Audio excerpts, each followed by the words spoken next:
There was a time, long before the thunder of dinosaurs, when the Earth belonged to other giants, not lizards, not mammals, but insects, wings wider than your outstretched arms, centipedes longer than your body, predators with compound eyes that could see behind them, creatures born of fire and air, thriving in a world no human could survive.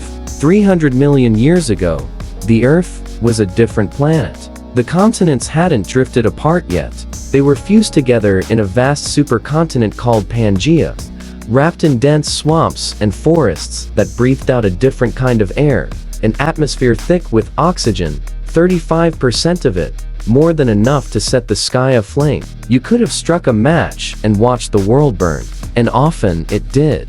This was the Carboniferous, an age when trees rose hundreds of feet into the sky, their bark armored like prehistoric towers, and their roots soaked in a soupy black earth that would one day become coal. No birds, no reptiles in the sky, only insects, the first true rulers of the air. And among them, one flew higher than the rest. Meganeura, a dragonfly with a wingspan longer than your forearm, a tireless predator with eyes that saw everything, always hungry, always hunting. It could fly faster than a modern hawk and devour its weight in prey every 30 minutes. There was no competition. There were no challengers. The sky belonged to them, but their world, as all worlds do, began to change. It didn't happen all at once. It never does. First, the atmosphere shifted. The oxygen that had once flooded the world began to retreat. As the swamps dried, as the trees fell, as fire consumed what growth could no longer replace. Insects, like all life, are bound by breath. And when the air turned thin, the giants found their limits. But that wasn't the only enemy. Something else had started to climb the trees. Small reptiles, creatures with claws and flaps of skin, began to glide between branches. They couldn't yet fly, but they could fall with purpose. They were watching, learning, competing for the same prey. Later came the pterosaurs, then the birds, then, eventually, us. But in that first age, before any of them, it was the insects that ruled.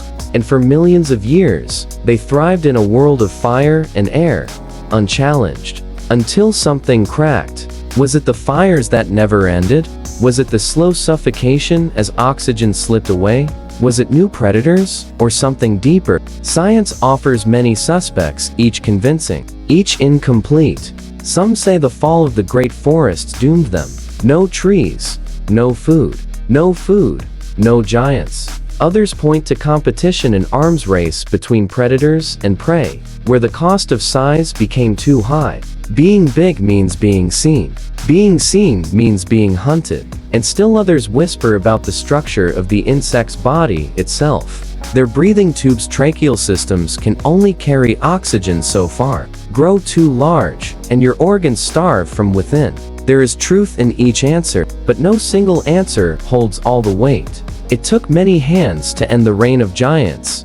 And maybe it was never about death at all. Maybe it was evolution reshaping the world again, as it always has. Because the fossils didn't just disappear, they changed. Meganeura may be gone, but its cousins still hover over rivers. Smaller now, faster, wiser in the way evolution teaches.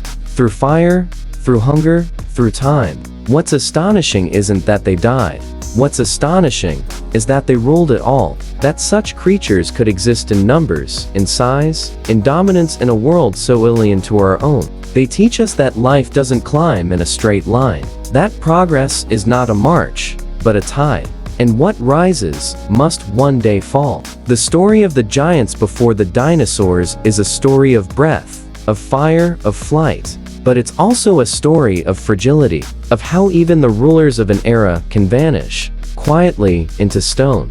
And in those stones, buried deep in ancient coal fields and red deserts, we read the echoes of wings that once split the sky, of forests that breathed too much, of creatures too big to last. And in that story, we find ourselves, not because we are like them, but because we too are temporary kings. We too live in the age of giants. Ours are different, but the laws are the same. Adapt or vanish, breathe or fall. The sky never belonged to us. It belonged to them. And then, it changed. And so will ours.